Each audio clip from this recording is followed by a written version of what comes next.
Amsal pasal 19 kita membaca ayat 20. Takut akan Allah mendatangkan hidup, maka orang bermalam dengan puas tanpa ditimpa malapetaka. Sekali lagi kita baca sama-sama. Takut akan Allah mendatangkan hidup, maka orang bermalam dengan puas tanpa ditimpa malapetaka. Di dalam bahasa Inggris ini berbeda. The fear of the Lord tendeth, cenderung kepada kehidupan, to life. And he that hath it, sekarang hari ini, dia yang mempunyainya, yang mempunyai takut akan Allah itu, shall abide, akan tinggal, bukan bermalam, akan tinggal, shall abide satisfied, akan tinggal puas. Tapi ada ede, akan tinggal dipuaskan. Ditinggal 12 hari aja haleluya hilang. Tinggal di dalam kepuasan, tinggal di dalam hal yang dipuaskan. Lalu dipakailah garis dari wibawa tadi, dipakai kata he, kata ganti laki-laki. He shall not be visited, dia tidak akan dikunjungi with evil, dia tidak akan dikunjungi oleh kejahatan. Di sini pakai tanpa ditimpa, ya, kayak ketimpa tangga aja, tetapi dia akan dikunjungi, tidak akan dikunjungi oleh kejahatan. Mari saudara-saudara kita melihat beberapa ayat lebih dahulu tentang takut akan Tuhan ini, sebab takut akan Tuhan di dalam bahasa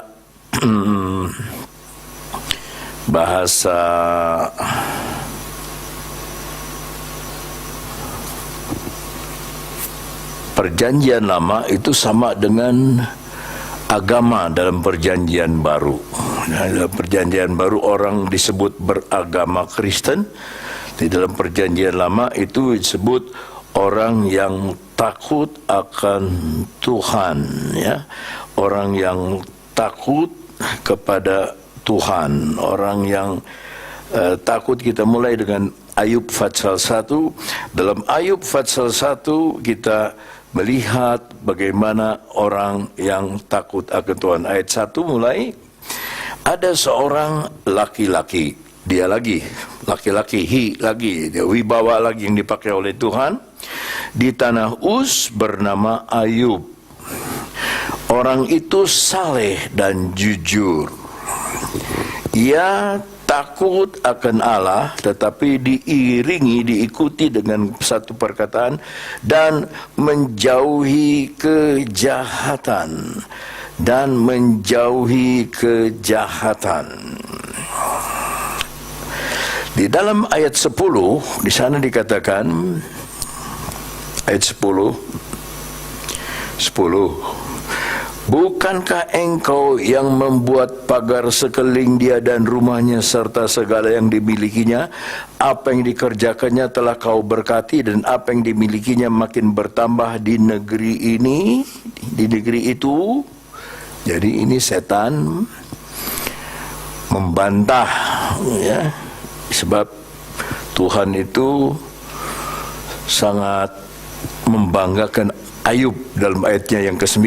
Dalam ayatnya yang ke-9 dia berkata, lalu jawab iblis kepada Tuhan, apakah dengan tidak mendapat apa-apa Ayub takut akan Allah? Ya, jadi iblis dengan Tuhan itu beda. Kalau Tuhan itu, kamu takut akan Allah, baru aku berkati. Kalau iblis balikan sekarang, apakah karena kamu memberkati dia, Ayub takut akan engkau? Pastikan engkau memberkati Ayub, Ayub jadi takut akan engkau. Ya, itu memang iblis suka putar balik cerita, ya, suka putar balik cerita. Seharusnya saya ada di Belanda 2 tahun yang lalu persis, dan minggu kemarin tanggal 15 persis adik saya meninggal, persis 2 tahun lah, ada hari Minggu kemarin. Jadi saya bilang ini saya mau membayar hutang, ya, sebab saya janji, karena jemaat di Nijmegen itu digembalakan oleh pendeta Letelai, itu punya ibu namanya keluarga Lainata, ya, orang Ambon semua di sana. Dan persis 17 tahun yang lalu, 2 tahun yang lalu itu persis ulang tahun gereja ke-17 tahun. Jadi mereka mengundang saya, ada satu gereja di Almalo mengundang saya juga. Jadi 3 gereja mengundang saya 2 tahun lalu. Dan saya sudah saksikan kepada mereka bagaimana jalan Tuhan bukan jalan kita, rencana Tuhan bukan rencana kita, dan nampaknya ulang tahun yang ke-19 adalah yang paling cocok buat mereka, ya. Dan Ibu Tetelepta suka memimpin kaum wanita menyanyi, ya, dan bersuka cita sebab ulang tahun, ya. Ya, baru 12 hari sudah banyak yang batuk. Saya udah capek ini nggak batuk-batuk. Apakah dengan tidak mendapat apa-apa Ayub batuk? Ayub batuk. Ayub takut akan Allah, ya. Nah, sekarang saya minta saudara saja yang pikirkan apakah saudara takut akan Allah lebih didahulukan, apa saudara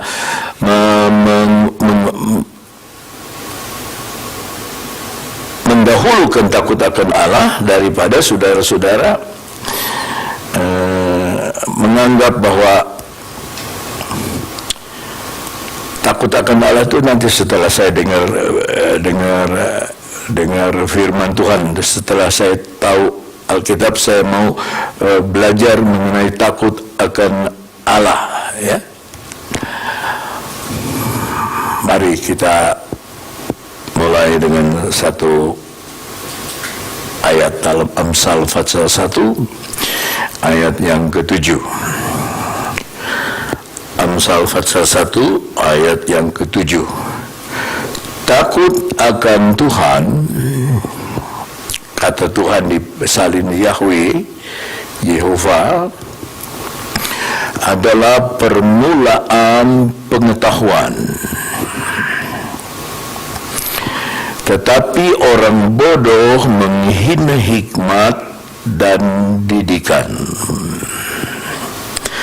Sekarang orang-orang di Eropa tinggal di dalam ketakutan, ya. Khususnya tentara di Perancis itu, dia cari akar-akar sampai siapapun yang hanya dicurigai langsung ditembak, ya. Pendatang-pendatang yang dicurigai sebab mereka menginjil, seperti kita menginjil itu melalui Facebook, melalui Telegram, melalui macam-macam dengan bahasa kode dan sebagainya. Dan saudara-saudara, negara-negara yang mendukung mereka sudah ketahuan ditelanjangi sekarang semua, ya. Tetapi di sisi yang lain ada satu negara kecil yang namanya Israel. Kenapa Tuhan kasih pengetahuan begitu besar? Sekarang mereka kalau mau minum air tidak pakai aqua, tidak. Dia hanya pakai mesin, dia pijit saja keluar air. Diambil dari udara. Udara itu bagaimanakan, ya, disedot, dijadikan air, ya. Itu teknologi yang sekarang baru diperkenalkan oleh Israel. Kenapa ini tidak ditemukan oleh orang Amerika? Kenapa tidak ditemukan oleh orang-orang dari Arab? Ya. Kenapa? Kenapa ditemukannya kepada orang-orang yang percaya kepada Yahweh? Sebab Tuhan ini Yahweh, Yehova. Ya. Takut akan Yahweh adalah permulaan pengetahuan. Mungkin kalau durian ditanam di Israel, mungkin tidak usah pakai biji durian. Mungkin dipijit saja keluar durian. Mau durian apa? Mau durian montong, mau durian apa? Hanya pijit. Tidak usah jauh-jauh ke Malaysia, pijit saja. Tidak ada mustahil kalau orang sudah mempunyai takut akan Tuhan. Nah, Bapak Letelei ini selama 2 tahun itu kemajuannya luar biasa. Gerejanya mendapat satu gereja yang sudah tidak dipakai. Gereja besar sekali, ya. Dan kalau kebaktiannya agak lebih besar dari ini, lalu ada ruangan makan khusus, ada ruangan masak, ada WC semua, dan sewanya sangat murah. Dan mulailah orang-orang datang berbakti di sana. Nah, yang lucu, saya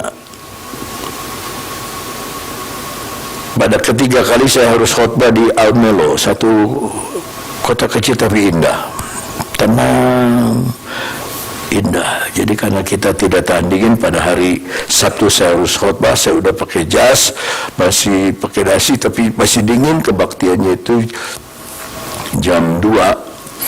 Jadi kita makan siang dulu jam 12. Kita makan siang jam 12. Kita berangkat jam 1 supaya bisa sampai sana kedua. Begitu kita berangkat keluar dari restoran, ada sekelompok anak-anak muda, laki perempuan, berdiri di lapangan. Lalu 2 orang datang sama saya. Oi, ya, English or bahasa Inggris atau apa gitu, dia tanya. Saya bilang English, okay. Ya. Do you know Jesus? Oh, bersaksi mereka. Apakah kamu kenal Yesus? Ya, sedikit lah, saya bilang. Sedikit kenal Yesus. Oh, bersaksi. Ini gembalanya berteriak, itu pendeta. Itu pendeta. Wah, dia kenalan. Ternyata itu gereja yang kita akan kunjungi. Sebelum kebaktian, mereka bersaksi di lapangan. Bersaksi semua. Ada ibu ajak ngobrol, tapi mereka siapkan kopi di tengah dingin itu, jadi orang datang minum ngajak. Dan ada satu pemuda, ya 30 tahun, dia bersaksi tidak berhenti. Dia doakan satu ibu yang orang Turki, sakit kanker kulit. Dia tidak tahu itu kanker kulit. Dia hanya berdoa dalam nama Yesus sembuh. Hanya ngomong begitu. Dan dia bilang, saya sudah sehat, saya sudah sembuh. Ya, kulitnya itu seperti kulit bayi. Dari mana itu? Dari mana? Sebab mereka sekarang di Den Haag ada doa malam, doa semalam suntuk. Kita nggak jadi. Ya, dia sekarang udah ikut Cianjur, doa semalam suntuk. Ya, jam 10 malam sampai tiap Jumat, sebulan sekali doa semalam suntuk. Ya, karena mereka sedang di dalam gejolak apa macam-macam. Nah, ini ya awalnya itu pemuda-pemudi yang dulu kita layani dulu, masih kroco-kroco, belajar bahasa Belanda juga nggak tahu. Sekarang udah jadi insinyur, sekarang sudah jadi ahli tata buku segala rupa. Sekarang banyak usul ke sini, dia nggak percaya ini, nggak percaya itu, usulnya harusnya begini. Kalau nggak kami pindah. Begitu terus, Om. Tinggal kamu, saya bilang. Tinggal kamu, kasih makannya baik-baik. Ya, akan selalu ada ular di dalam jemaat. Akan selalu ada. Ya, akan selalu ada. Kata-kata Salomo juga, aku tidak mengerti satu jalan ular di atas batu karang. Di setiap batu karang yang teguh akan ada ular jalan. Ya, takut akan Tuhan. Nah, waktu saya khotbah di Almelo itulah yang buat saya paling sukses, ya, paling sukses. Apa yang saya tidak sangka itu Tuhan adakan waktu itu, ya.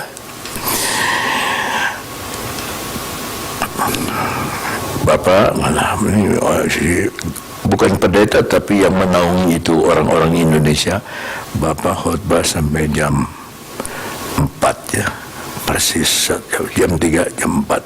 Jadi saya bilang nasib saya sudah ditentukan sampai jam 4. Ketawa semua jemaat. Saya khotbah. Asal saya khotbah, lihat Alkitab, saya lihat jamnya, udah 3,5 jam lagi. Saya khotbah, lihat itu. Terus saya terganggu, ya, saya khotbah ini, lihat itu jam lagi. Dan nggak tahu bagaimana itu yang di belakang jamnya diturunin. Jadi saya nggak bisa lihat apa-apa. Ya, sudah begitu saya lihat sudah jam 4 sudah selesai khotbah saya. Si bapak sendiri yang maju ke depan. Tambah seperempat jam lagi boleh. Tambah seperempat jam lagi. Dan di sanalah saudaraku, habis kebaktian itu kayak pesta. Mereka makan sama-sama, makan sama-sama, makan sama-sama. Kita juga makan sama-sama. Ya, saudara, cium nggak tuh bau keju? Nggak. Ya, saya nggak makan keju di sana, saudaraku. Saya makan apa? Buah aja, buah sama yogurt terus. Di pesawat terbang hilang suara saya. Aduh Tuhan, gimana? Ini nanti Jumat Sabtu bagaimana, ya? Tetapi Tuhan beri suara kembali lagi. Tadi malam lagi di pesawat hilang lagi suara. Mujizat. Mujizat terjadi, saudara. Mujizat terjadi. 12 hari ditinggal, mulai berbunyi lagi mujizat itu. Takut akan Tuhan adalah permulaan pengetahuan. Ya, itu yang dari bunyi itu. Karena asalnya dari Tuhan. Pengetahuan itu datang dari Tuhan. Semuanya datang dari Tuhan. Sekarang orang menggali tanah. Mereka membuat kota di dalam tanah. Sekarang orang udah cari macam-macam dah, mencari di dalam tanah. Tapi mereka tidak tahu bahwa takut akan Tuhan inilah yang membuat seseorang itu berhasil. Mari kita melihat satu cerita dalam kitab Kejadian, pasalnya yang ke 39. Kejadian 39. Kita membaca ayatnya yang ke-1. Adapun Yusuf telah dibawa ke Mesir, dan Potifar seorang Mesir, pegawai istana Firaun, kepala pegawai raja, membeli dia dari tangan orang Ismail. Orang Ismail itu orang Arab, keturunan Ismail, yang telah membawa dia ke situ. Jadi orang Arab dulu jual beli budak, ya. Yang sedih yang jadi budaknya orang Yahudi. Tetapi Tuhan menyertai Yusuf sehingga ia menjadi seorang yang selalu berhasil. Ulangi kata selalu berhasil. Kalau saudara hidup di dalam takut akan Tuhan, saudara akan selalu berhasil. Dalam pekerjaannya, maka tinggallah ia di dalam rumah tuannya. Bukan di kamar khusus pegawai, tetapi di rumah tuannya orang Mesir itu. Setelah dilihat oleh tuannya, saya tidak tahu bagaimana tuannya melihat bahwa Yusuf disertai Tuhan, dan bahwa Tuhan membuat berhasil segala sesuatu yang dikerjakannya. Maka Yusuf mendapat kasih tuannya, dan ia boleh melayani dia. Jadi pelayan pribadi. Kepada Yusuf diberinya kuasa. Maksudnya itu eksosia, ya, hak atas rumahnya, dan segala miliknya diserahkannya pada kekuasaan Yusuf, otoritas Yusuf. Dalam bahasa Inggrisnya coba. dalam bahasa Inggrisnya. And all that he had, he put into his hand. Dalam Alkitab saya, New King James Version, his authority, dalam otoritas dia, ya, diberikannya kepada dia. He put under his authority. Sejak ayat 5, ia memberikan kuasa dalam rumahnya, ya, sejak dia kasih kepada Yusuf itu otoritas, ya. Sejak ia memberi kuasa dalam rumahnya dan atas segala miliknya kepada Yusuf, heran, Tuhan memberkati orang Mesir. Bukan Tuhan memberkati Yusuf, Tuhan memberkati Potifar. Tuhan memberkati orang Mesir itu, ya. Karena Yusuf, oleh karena satu orang, satu keluarga diberkati, sehingga berkat Tuhan atas segala miliknya, baik yang di rumah maupun yang di ladang. Potifar itu tidak kenal Tuhan, tapi Yusuf yang tahu takut akan Tuhan, ya, gara-gara dia takut akan Tuhan dan dia jujur, ya,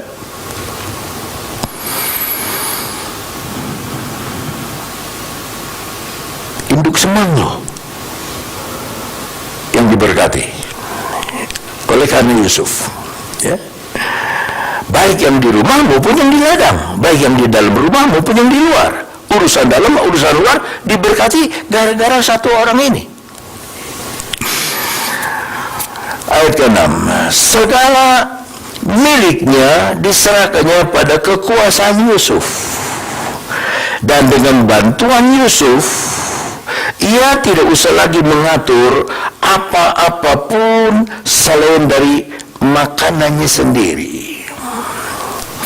Adapun Yusuf itu manis sikapnya dan elok parasnya. Sikapnya manis, parasnya elok, ya. Parasnya manis, sikapnya baik, ya. Selang, ayat 7, selang beberapa waktu istri tuannya memandang Yusuf dengan berahi. Ini pasal berapa? Kejadian berapa ini? 39, Sakau. Ini yang sakau istri Potifar. Tiba-tiba dia sakau karena dia lihat Yusuf lain dari suaminya. Mungkin suaminya sudah tua, mungkin suaminya kurang menarik, mungkin suaminya jenggotnya panjang. Lalu setiap hari dia ketemu dengan Yusuf, dan Yusuf ini, saudara-saudaraku, dia sikapnya manis, rupanya elok, ya. Tiba-tiba dia berahi, ya. Lalu katanya, marilah tidur dengan aku. Bahasa Inggris yang 3 kata, lie with me. Lie itu tidur, tetapi kata yang sama, lie itu artinya berdusta. Coba kita lihat bahasa Inggris, she said, lie with me. Lie itu artinya berbaring, tidur. Tetapi juga kata yang sama artinya berdusta. Ayo berdusta dengan aku. Ayo lie with me. Ya.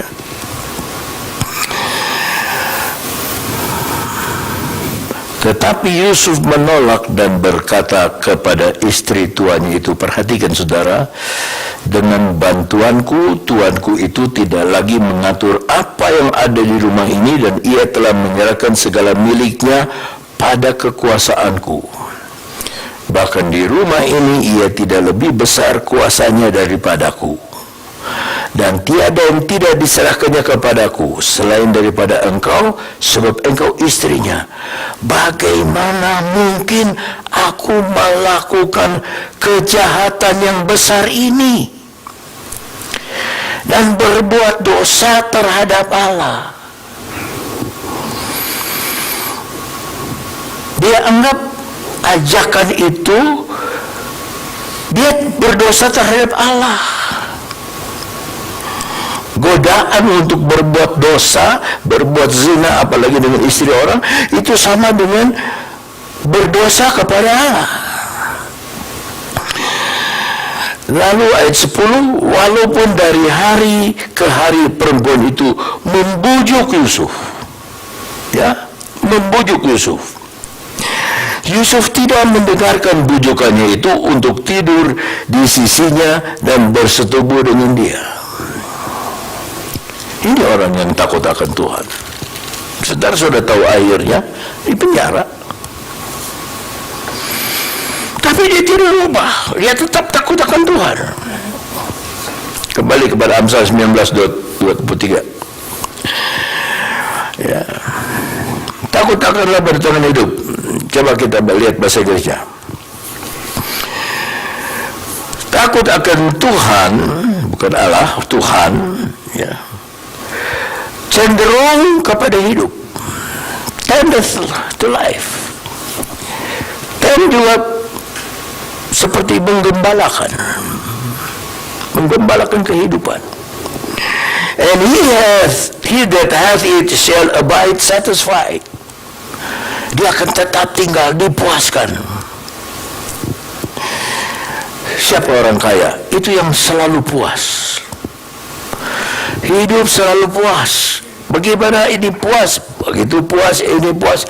Itu yang paling membahagiakan. Ya, dipuaskan. Ya. Coba Tuhan itu memuaskan saudara dengan luar biasanya. Coba kita lihat kebaikan Tuhan sebentar saja, ya. Mazmur 103 ayat 1 mulai. Mazmur 103 ayat 1. Dari Daud, pujilah Tuhan hai jiwaku, pujilah namanya yang kudus, hai segenap batinku. Saya keluar air mata di Belanda. Saya bilang, apa saudara tidak merasa Tuhan itu begitu baik, begitu besar? Sampai kaum wanita tuh menyanyi, tuh menari di depan sambil berkata, berbahasa roh. Habis berbahasa roh dia berkata, Tuhan terima kasih, kami di sini berlebih-lebih, lebih dari cukup kami, Tuhan memelihara kami.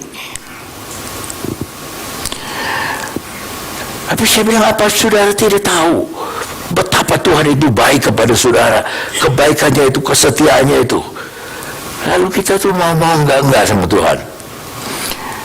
Ya, oh kata orang Jawa. Ya, 2. Pujilah Tuhan jiwaku, tadi batinku, sekarang jiwaku, dan jangan lupakan segala kebaikannya. Ya, 3. Dia yang mengampuni segala kesalahanmu, yang menyembuhkan segala penyakitmu. 4. Dia yang menebus hidupmu dari lubang kubur, yang memahkotai engkau dengan kasih setia dan rahmat. Terus, dia yang memuaskan hasratmu dengan kebaikan,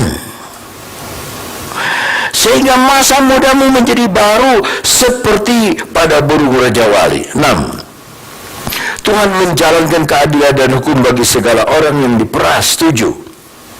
Ia telah memperkenalkan jalan-jalannya kepada Musa, perbuatan-perbuatan kepada orang Israel. Jadi sampai sekarang orang Israel itu belum mengerti loh jalannya Tuhan. Belum mengerti. Memang dia dipilih, tapi ada yang ditanya, karena Yesus siapa? Yesus siapa? Oh, dia nabi yang baik. Itu orang Yahudi kalau ditanya. Ditanya lagi, ini di televisi. Ibu kenal Yesus siapa? Pemimpinnya orang Kristen.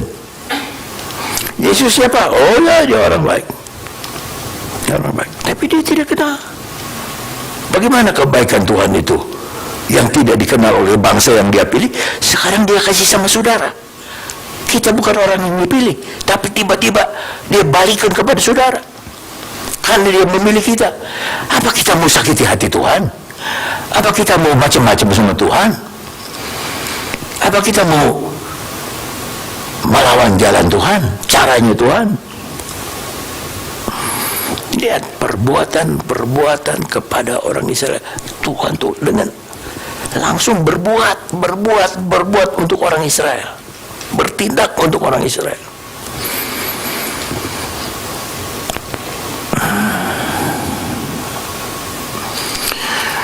dalam ayat berikutnya, pada satu hari masuklah Yusuf ke dalam rumah, ini Kejadian ayat 11, untuk melakukan pekerjaannya, sedang seisi rumah itu seorang pun tidak ada di rumah. Lalu perempuan itu memegang baju Yusuf sambil berkata, marilah tidur dengan aku.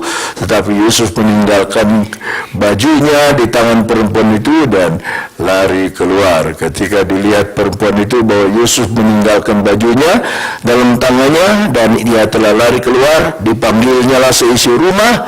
Lalu katanya kepada mereka, lihat, dibawanya kemari seorang Ibrani supaya orang itu dapat mempermainkan kita.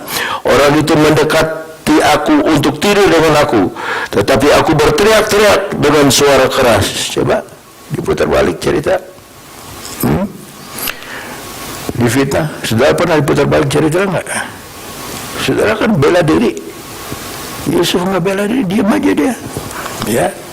Ayat yang ke 15. Dan ketika didengarnya bahwa aku berteriak sekerasnya, ditinggalkannya lah bajunya padaku, lalu ia lari keluar. Juga ditandainya baju Yusuf itu di sisinya, ditaruhnya sampai tuan rumah pulang. Perkataan itu juga yang diceritakan perempuan kepada Potifar suaminya, katanya, hamba orang Ibrani yang kau bawa kemari itu datang kepadaku untuk mempermainkan aku. Nampaknya buat saya Potifar tidak terlalu percaya omongan dari istrinya, ya, tidak terlalu percaya, ya. Tetapi ketika aku berteriak sekerasnya, ditinggalkannya bajunya lalu lari keluar. Lalu ia lari. Baru saja didengar oleh tuannya perkataan yang diceritakan istrinya kepadanya, begitulah aku diperlakukan untuk hambamu, maka bangkitlah amarahnya. Lalu Yusuf ditangkap oleh tuannya dan dimasukkan ke dalam penjara, tempat tahanan-tahanan raja dikurung. Kenapa saya bilang dia tidak percaya kepada omongan istrinya itu? Sebab dia bisa taruh Yusuf ke tahanan orang jahat di luar, dibikin budak di luar. Ini di dalam kerajaan, tahanan-tahanan raja. Dia masih sayang, dia tidak terlalu percaya istrinya, ya. Demikianlah Yusuf dipenjarakan di sana. Ayat 21, saya minta kita baca bersama-sama ayat 21, 2, 3. Tetapi Tuhan menyertai Yusuf dan melimpahkan kasih setianya kepadanya dan membuat Yusuf kesayangan bagi kepala penjara itu. Di mana saja emas ditaruh, dia tetap emas. Ditaruh di istana emas, ditaruh di penjara emas. Luar biasa. Ya. Sekarang Indonesia ini, aduh, bingung saya.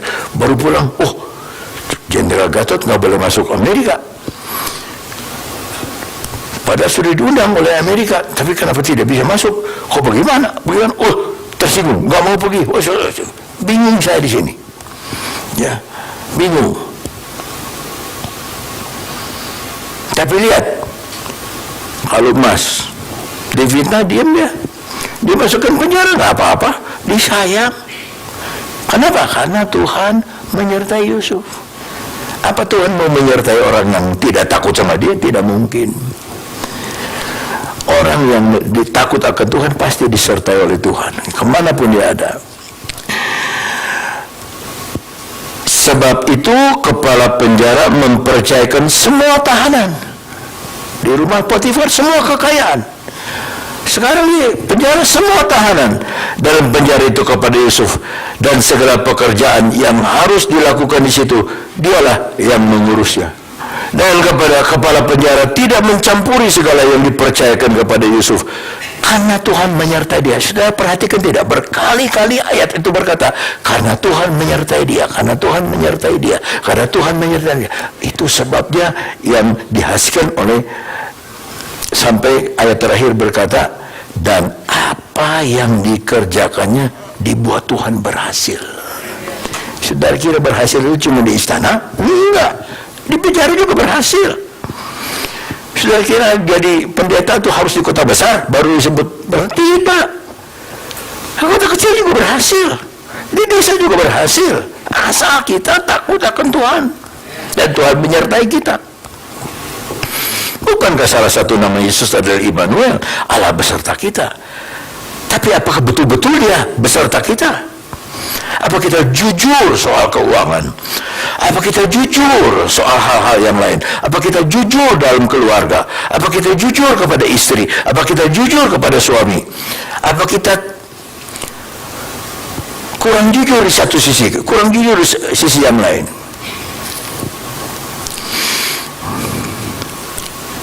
Gitu ya, saya kasih lihat ini saya anggap tangga ya. Kita lihat. Ini Yesus di sini. Dimasukkan di sumur, disertai Tuhan. Dijual sama orang Ismail, disertai Tuhan. Taruh di rumah Potifar, disertai Tuhan.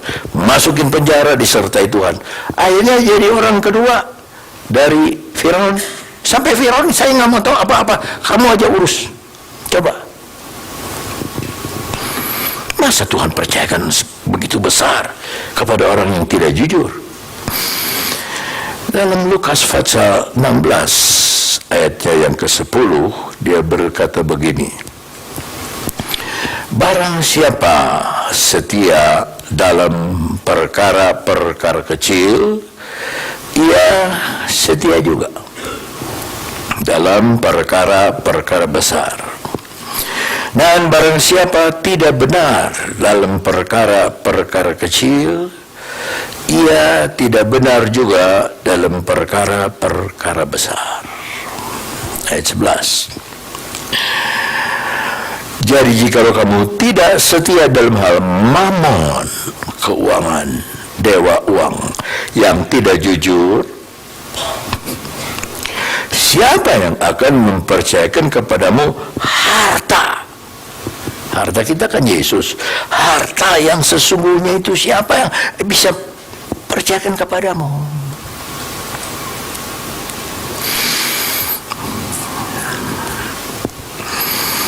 Dalam 1 Timotius 6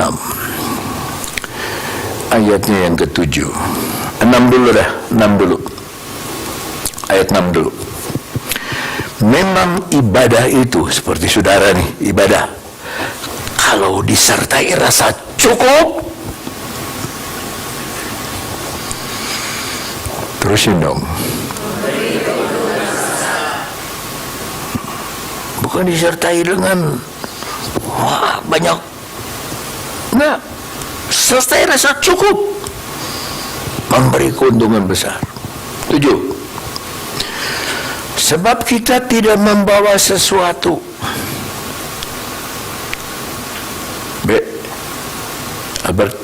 Sesuatu persamaannya apa? Apa yang disebut sesuatu itu apa? Semuanya mah nggak sesuatu. Benda, kata benda, sesuatu. Kalau orang, seseorang. Ya. Kalau karakter, semaunya. Kalau benda, sesuatu. Kita tidak membawa sesuatu ke dalam dunia. Apa ada saudara yang punya cucu lahir, anak lahir, bawa jarum pentul? Anak gue mah bawa jarum pentul loh. Enggak. Telanjang. Tidak bisa berbuat apa-apa. Dan kita pun tidak dapat membawa apa-apa keluar. 8. Asal ada makanan dan pakaian, cukuplah. Camto, coputo, sudah cukuplah. Ilufat 1 Timotius 6 ayat 8. Ilufat sepanjang jalan untunglah fat coy. Asal ada makanan dan pakaian cukup. Sudah, asal ada makanan dan pakaian cukup. Saya tadi ngantuknya luar biasa. Saya doa 3:30 di sini antara di dalam tubuh atau di luar tubuh saya tidak tahu. 9. Tetapi mereka yang ingin kaya terjatuh ke dalam pencobaan, ke dalam jerat, ke dalam berbagai nafsu yang hampa dan mencelakakan, yang menenggelamkan manusia ke dalam keruntuhan dan kebinasaan. Terus 10. Karena akar segala kejahatan ialah cinta uang. Cinta uang. Sebab oleh memburu uanglah beberapa orang telah menyimpang dari iman. Coba, Tuhan dilewatin dan menyiksa dirinya dengan berbagai-bagai duka. Jadi betul firman Allah nggak salah, ya, firman Allah tidak salah. Kita harus takut akan Tuhan. Kembali kepada Amsal, dan di sana kita akan pakai 5 menit terakhir ini. The fear of the Lord, takut akan Tuhan, cenderung kepada hidup. Dan dia yang memilikinya sekarang, waktu saudara mempunyai karakter itu, sifat itu, rasa itu di hadapan Tuhan, shall abide satisfied, akan tetap puas, dipuaskan, akan tetap dipuaskan. Ku sungguh puas, puas dengan Yesus. Ku sungguh puas, puas dengannya. Keperluan dia sungguh. Ku sungguh puas, puas dengannya. Apa saudara puas dengan Yesus? He shall not be visited with evilness. Ayat terakhir, Mazmur Fatsal 1 ayat 1 sampai 3. Berbahagialah orang yang tidak berjalan menurut nasihat orang fasik. Ini 3 kali tidak yang membahagiakan. Yang tidak berdiri di jalan orang berdosa, dan yang tidak duduk dalam kumpulan pencemooh. Ayat 2. Tetapi yang kesukaannya ialah Taurat Tuhan, dan yang merenungkan Taurat itu siang dan malam. 3. Ia seperti pohon yang ditanam di tepi aliran air, yang menghasilkan buahnya pada musimnya, dan yang tidak layu daunnya. Sama-sama, apa saja yang diperbuatnya berhasil. Saya ingin pikiran kita, pikiran yang di dalam ini, pikiran rohani, dipenuhi dengan firman Allah ini. Yusuf juga, segala sesuatu yang diperbuatnya berhasil karena dia takut akan Tuhan. Ayub juga, segala yang diperbuatnya berhasil, di akhirnya 2 kali lipat berkat juga karena dia takut akan Tuhan. Itu sebabnya saudaraku, ini harus dicuci otak ini, pikiran kita ini harus dicuci. Saudara ingat ada hari Minggu, 2 minggu lalu ada yang bersaksi di sini. Satu wanita muda bilang, saya sudah bisa beli rumah, Tuhan memberkati. Itu seminggu sebelumnya minta didoakan sama saya. Jangan, ya, didoakan. Saya bilang, jawaban itu di sini, di pikiran kita. Kalau pikiran kita bilang Tuhan tidak mampu, ya nggak mampu. Tapi kalau pikiran kita bilang dia pasti bisa, kita bisa. Kita harus positif, ya. Positif itu plus, selalu nambah, ya. Nggak cukup 1 porsi, tambah.